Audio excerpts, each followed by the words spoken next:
Todo súper bien.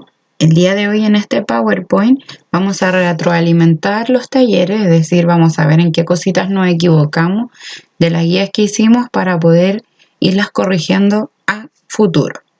Entonces, partimos. Primero tenemos que saber qué son las estrategias de comprensión lectora. Las estrategias siempre van a ser técnicas que nosotros necesitamos aprender para poder entender un texto. Según el tipo de texto que nosotros leamos, ya sea literario, como por ejemplo un cuento, una leyenda, un mito, una fábula o una novela, o si es que es no literario, como por ejemplo una noticia, un artículo informativo, una receta, una carta, es la estrategia que nosotros vamos a utilizar para poder comprender cada texto. Estrategias podemos encontrar 12, que son las que están aquí, y nosotros en las guías hemos trabajado 4, que son las que están aquí y vamos a ir viendo a continuación.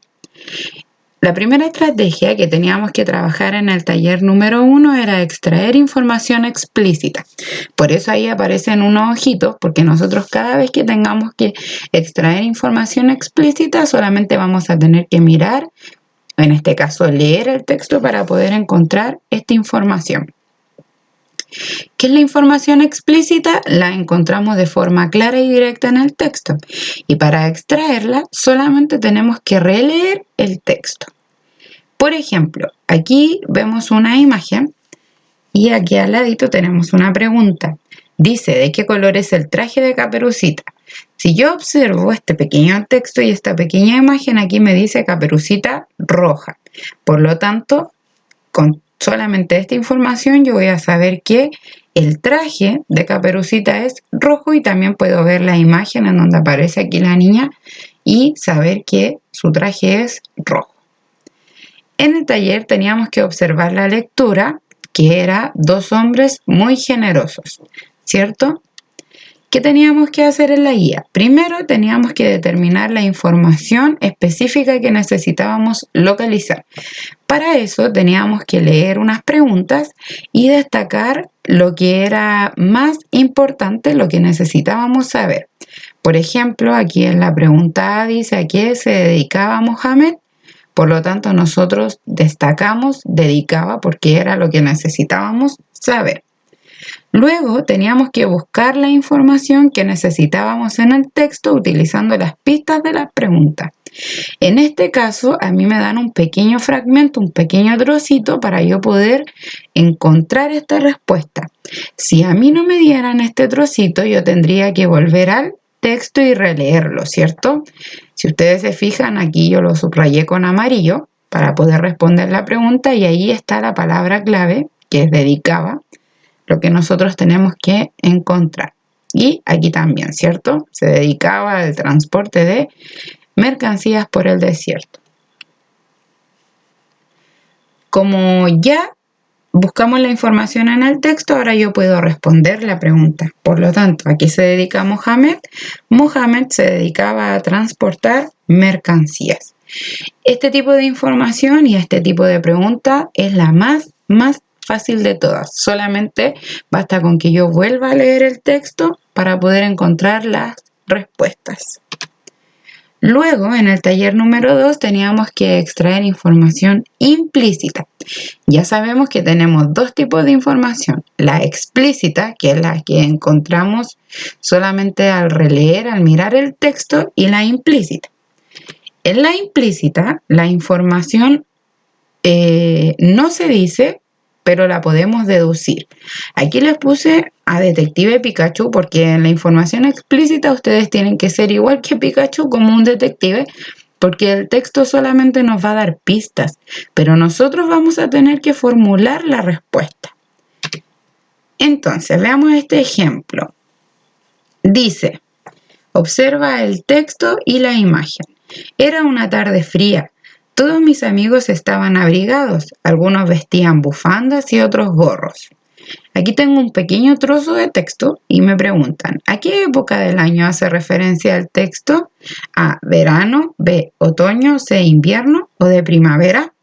En este caso, yo solamente tengo pistas para poder encontrar la estación del año. como sé que los niños están abrigados, tienen bufanda y algunos usan gorro y además hace frío, puedo deducir, puedo investigar que sería la época de invierno, ¿cierto? Porque en esa época nosotros utilizamos más abrigo, hace frío y todo eso. Observemos la lectura.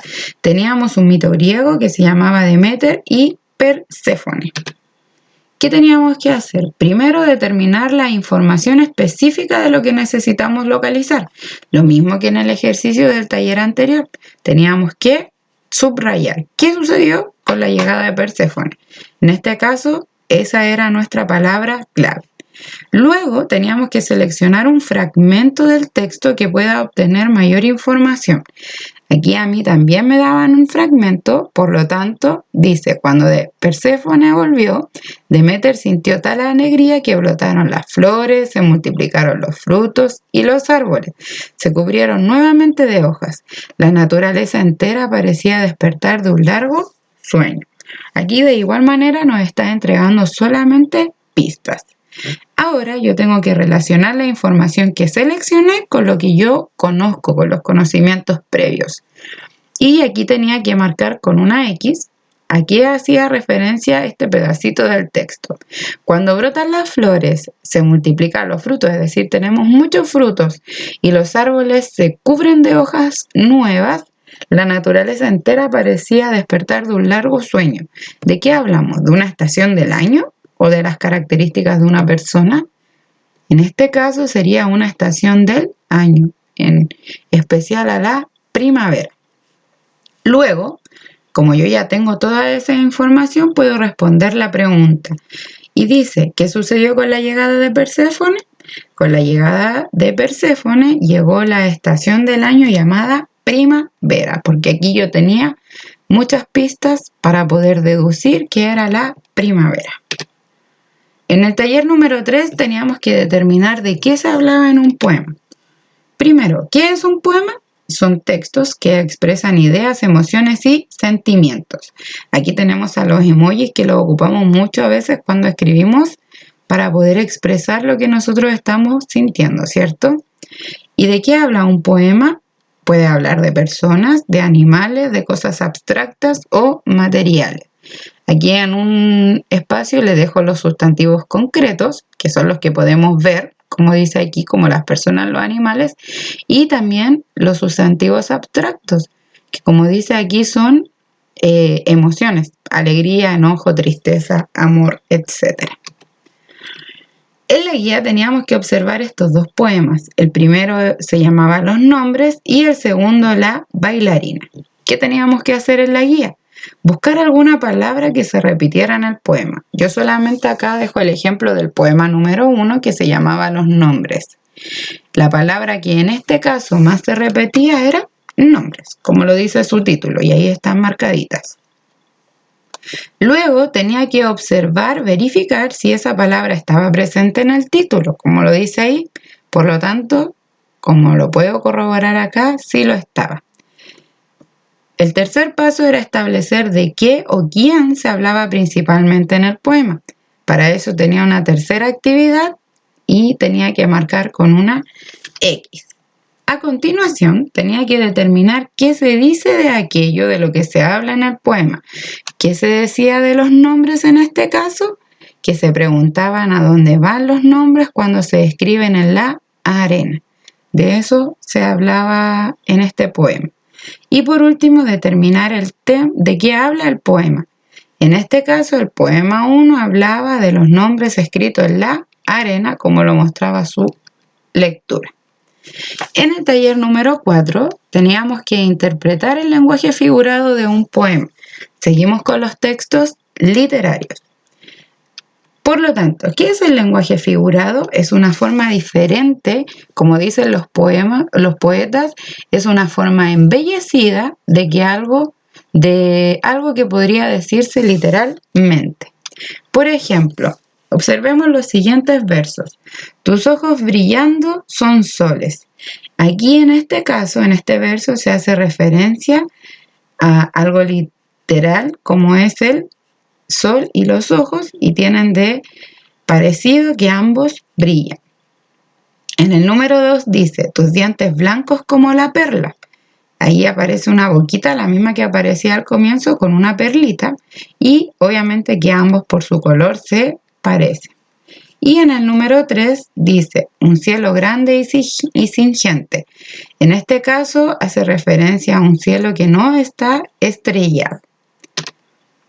En la guía teníamos que observar estos dos poemas. El poema número 1 se llamaba Lagartija y el poema número 2 se llamaba Jazminero. ¿Qué teníamos que hacer en la guía? Primero, determinar de qué se hablaba en el poema. Acá nuevamente trabajamos solo con el poema número 1, que era la lagartija. Luego teníamos que identificar las expresiones escritas en lenguaje figurado. Para eso yo tenía que marcar una X, ¿cierto? Era ráfaga verde y lagartija curiosa. A continuación teníamos que establecer a qué elementos del poema se refiere la expresión del lenguaje figurado. Por ejemplo, en el poema de la lagartija, cuando me hablaba de ráfaga verde, que era el lenguaje figurado, hacía referencia a la lagartija. ¿Y por qué le denominaban ráfaga verde? Por su rapidez, como una ráfaga, y verde, obviamente, por su color. Luego, tenía que determinar las características de la expresión del lenguaje figurado. ¿Qué tienen en común una ráfaga verde y una lagartija? En este caso era la rapidez.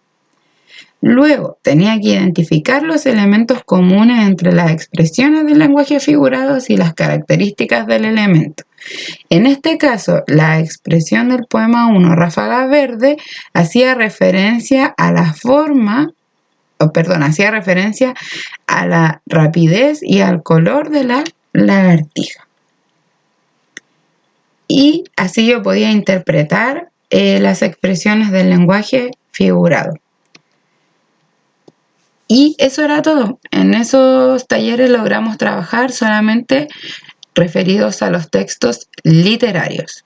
Si alguna de las actividades les resultó muy difícil o no la pudieron realizar, recuerden que lo importante es intentarlo para poder aprender. Si tienen alguna duda, ya sea de la asignatura de lenguaje o de alguna otra consulta que ustedes quieran hacer, pueden escribirme los papitos o los niños al correo que les dejo aquí a continuación. Los que tienen mi número pueden escribirme a mi número, y si lo quiere hacer algún niño, puedes grabar un video y enviarlo a mi correo para yo poder responderle las preguntas de igual manera. Muchos cariños a todos, espero que estén súper bien. Hagan todas sus tareas para que no nos atrasemos. ¿Ya? Chao.